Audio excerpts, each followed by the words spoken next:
Bienvenue sur DMG TV, les histoires mystiques. Si tu es nouveau sur la chaîne, n'oublie pas de t'abonner, de laisser un commentaire, de liker et de partager. Tu veux raconter une histoire? Il y a un numéro à l'écran sur le plus 237 655 81 90 17. Envoie ton histoire et on va jouer ici sur YouTube, sur Facebook et sur TikTok.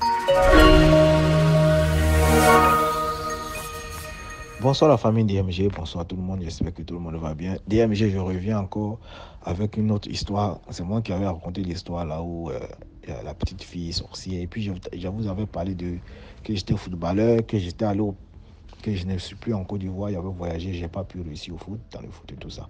Voilà, donc je reviens pour une autre histoire que je vais raconter que quand j'étais footballeur et tout ça, quand j'étais à l'académie. Voilà, donc comme je vous ai dit, mon père, c'était un cadre et tout ça, et il voulait forcément que je réussisse dans la vie, aller à l'école et tout ça. Et moi, personnellement, moi, c'est pas pour me jeter des fleurs ou bien pour vous dire quoi que ce soit. Moi, j'étais brillant à l'école. Voilà, j'étais très, très brillant à l'école. Et, et aussi, j'étais très fort dans le foot. J'étais très, très fort dans le foot, étant même à l'école primaire déjà. Plus que mon père, on l'affectait. Chaque 2 ou 3 ans, on l'affectait dans d'autres villes et tout ça. Donc, à chaque fois, quand j'étais adolescent, j'étais encore petit, des grandes personnes ou même des jeunes personnes qui venaient toujours dire à mon père que ton fils, il faut le mettre à l'académie, et que c'est un très très bon joueur et tout ça. Il faut le mettre à l'école de foot et tout ça. Mon père, il voulait pas. Il dit mon fils, il doit aller à l'école, il doit être un cadre comme moi et tout ça. Et moi, bon, j'étais encore petit et tout ça.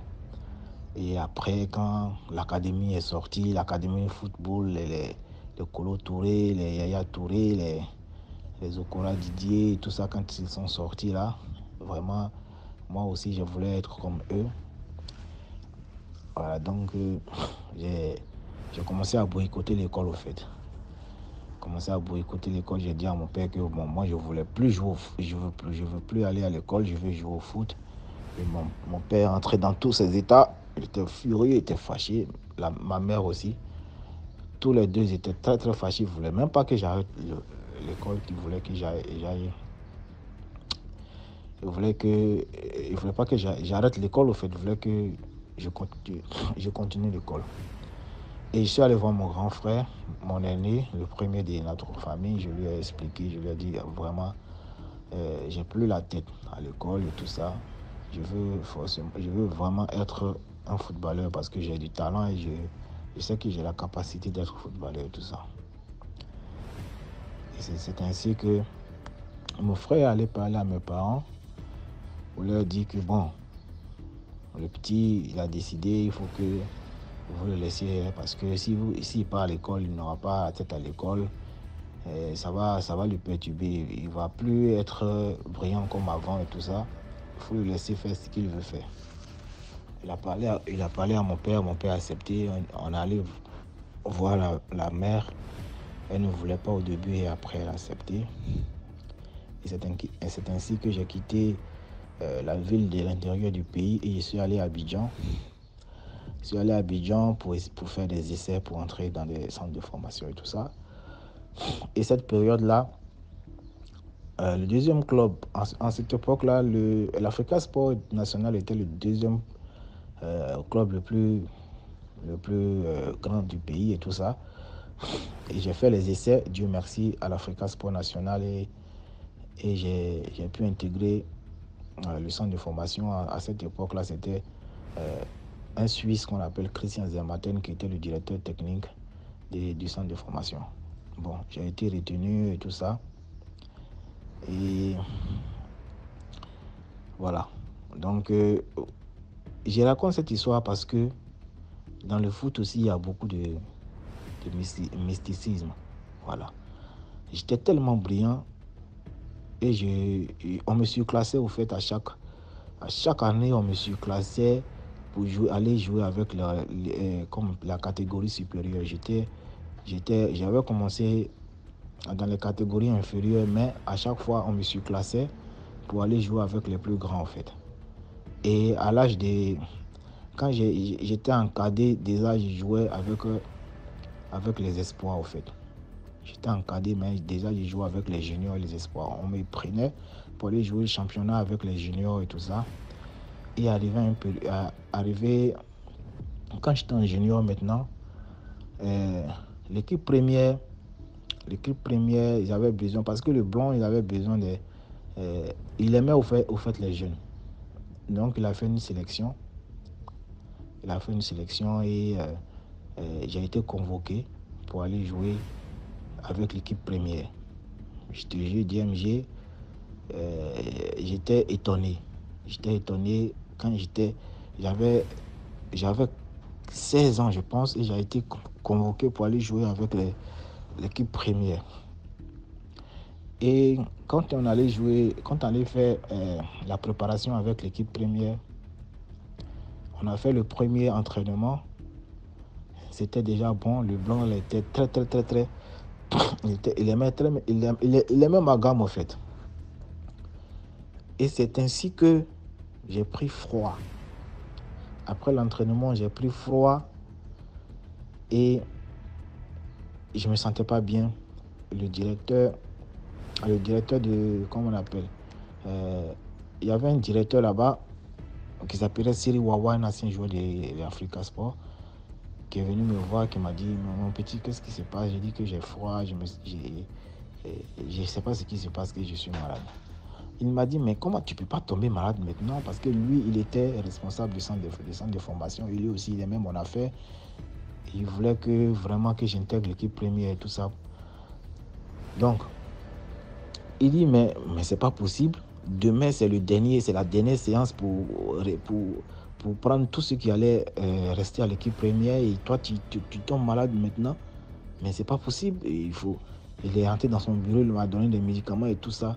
Et il m'a dit que non, si ça va pas, appelle-moi pour que je pour que je puisse t'amener à l'hôpital et tout ça. Mais que c'est impossible. Comment tu peux tomber malade aujourd'hui? Oh, pourtant, demain, ils vont faire la liste des retenues et tout ça. Je suis tombé malade DMG. Je n'arrivais pas à ce que... Quand je suis arrivé à la maison, ça s'est empiré. Ça s'est empiré, je suis tombé vraiment malade. Je suis revenu le lendemain, mais je n'ai pas pu jouer. Ils ont fait la liste. Le blanc, il m'a regardé, il m'a dit, mais qu'est-ce qui se passe? Je lui ai dit que non, je ne peux pas jouer. J'étais vraiment malade. J'étais malade. Mon corps a chauffé. Je ne pouvais même pas entrer sur le terrain pour dire que je vais faire quoi que ce soit. Il était tellement déçu, le blanc là. Il était tellement déçu. Il m'a regardé comme ça, il m'a dit, va te soigner. Il m'a donné de l'argent, il m'a dit, va te soigner. Et ils ont fait la liste et tout ça. Et même je suis tombé malade, je suis venu à la maison, ils ont fait les préparations là-bas. Et à chaque fois, ça s'empirait. Au fait, j'ai un joueur que j'ai pris sa place parce que quand on faisait la préparation là, il y avait un titulaire de l'équipe première là, voilà, que j'ai pris sa place au fait. Vous savez, quand on fait les préparations, on fait deux équipes au fait. Et c'est lui sa place que j'avais pris parmi l'équipe titulaire. Voilà, donc au fait, c'est lui qui m'avait lancé un sort. C'est lui qui m'avait lancé un sort pour qu'il puisse reprendre sa place. Donc c'est quelque chose de mystique. Voilà. Donc, je suis tombé malade et j'ai un côté qui a commencé à vraiment, je ne sais pas comment je vais expliquer, pourri au fait quoi. Tu as vu les côtes là? Voilà, mes côtes. Sur le côté, il y a un côté qui a commencé à pourrir. J'ai commencé à avoir une toux blanche. J'ai toussé et c'est du liquide gluant blanc qui sortait. Et au fur et à mesure, le côté là, ça me faisait mal. Tellement que vraiment, quand je fais, excusez-moi, quand je vais aux toilettes, mais les déchets qui sortent là, sur le côté, là où j'ai mal, là, sur le côté là, le côté est noir. Et sur le côté, la couleur quoi, la couleur de mes déchets là, sur le côté, là où j'ai mal là, c'est noir. Et sur l'autre côté du déchet, là où j'ai pas mal, là, ça a la couleur normale. J'ai commencé à maigrir de telle sorte que quand je partais même, mon père à l'intérieur du pays est venu directement, quand il a appris que j'étais malade, il est venu directement me chercher pour aller me faire soigner auprès de lui. Et quand je partais, les gens pensaient que je n'allais même plus revenir parce que j'étais tellement malade et j'avais dépéri comme si quelqu'un qui avait le sida, en fait. J'étais tellement maigre. J'ai dépéri, merde. Quand je suis arrivé dans cette ville-là, là où mon père exerçait à l'intérieur du pays, quand ma mère et mes parents, mes frères et mes soeurs m'ont vu, ils ont commencé à pleurer. Ils ont dit que non, mais c'est fini, ce mec-là, il est mort. C'est un mort vivant qui est là. C'est là que mon père a dit ne pleurez pas, il n'est pas encore mort. Pourquoi vous le voyez vous pleurer comme ça? J'ai dit DMG, mes parents ont tout fait. C'est-à-dire, ils m'ont envoyé à l'église, les gens venaient à la maison pour prier. Comme mes soeurs, je t'avais dit dans la vidéo précédente que mes soeurs étaient devenues chrétiennes là. Voilà. Donc je partais à l'église pour qu'on prie sur moi. Et aussi, ma mère, comme elle ne partait pas encore à l'église, elle a opté pour l'indigénat, c'est-à-dire les tradis praticiens et tout ça. Elle m'a envoyé de l'enganga, comme vous dites sur la plateforme. Voilà, les tradis praticiens là. Donc elle m'a envoyé un jour chez un tradit praticien. Le premier jour que je suis arrivé là-bas, le mec m'a consulté, il a dit Madame, ton fils, il est très très fort dans le foot et que ils lui ont lancé un sort, mais il ne va pas mourir. J'ai été vraiment très très soulagé parce que moi-même je pensais que j'allais mourir. Voilà, c'est là-bas qu'on a su que c'est le Nganga là c'est là-bas qu'on a su qu'ils m'ont lancé un sort. Aussitôt, dans mon histoire précédente là, j'avais dit que le petit frère de mon père c'était un sorcier. Non? Quand il a appris la nouvelle, il a pris ses 2 pieds, il est venu nous retrouver dans la ville chez mon père. Et ce qu'il a dit m'a vraiment choqué et ça a confirmé qu'il était vraiment un sorcier. Quand il est arrivé, il ne savait pas normalement que j'étais malade. Normalement, il ne savait pas que j'étais malade parce que mon père et ma famille, bon, on ne raconte pas n'importe quoi comme ça. Hein. Donc, lui, il ne savait pas au fait. Il était venu rendre visite à mon père. Et quand il est arrivé, c'est là qu'il a su que j'étais malade. Et je te jure, DMG, qu'il a dit à mes parents que cette histoire, ce n'est pas une histoire simple. Que lui, il sait ce qui s'est passé. Et qu'on n'a qu'à lui donner un jour pour qu'il puisse régler cette histoire. Qu'on n'a qu'à le laisser dormir au fait, quoi. Quand il est arrivé, quand il m'a vu, il m'a dit, le lendemain, on va le laisser dormir, le lendemain, il va nous donner la suite. Non, on était choqués. Après, le lendemain, il a dit qu'il a essayé de démasquer la personne qui m'a envoyé, qui m'a lancé le sort, mais il n'arrive pas à voir son visage. Mais il sait que c'est quelqu'un qui joue au foot, que j'ai pris sa place, que c'est un numéro 9 et il a donné son poste. Il a dit qu'il joue au poste numéro 9, que c'est moi, j'ai pris sa place. C'est pour cela qu'il m'a lancé le sort. Ah ouais.